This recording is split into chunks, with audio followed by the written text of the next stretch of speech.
If you need to find anyone's X, formerly Twitter, profile URL, this quick tutorial will show you the easiest way to do it in just a few seconds.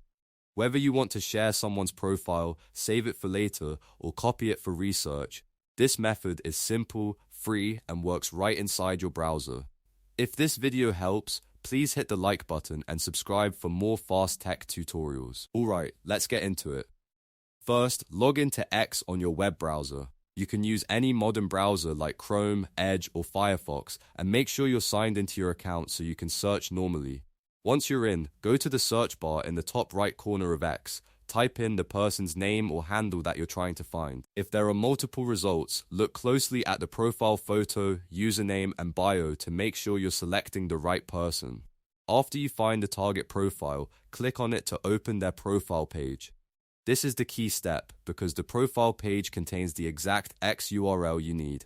Now look at the very top of your browser where the address bar is located. You'll see the full web link for that profile. Click once inside the URL bar so the entire link is highlighted.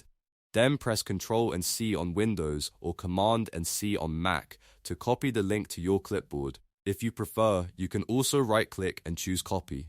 At this point, you've got the person's full X profile URL saved and ready to paste anywhere you need it. If you want to use it in a message, document, spreadsheet, or social media list, just paste it wherever needed. If you're managing lots of profiles, this is also a great way to collect multiple X links one by one without guessing the format. Remember, the URL will usually include the person's X username, so it's a very fast way to confirm you've got the correct account. And if you ever need to find it again later, you can simply repeat the same process from search to profile page to copy. That's all there is to it, a simple way to find anyone's X URL without any extra tools or complicated steps.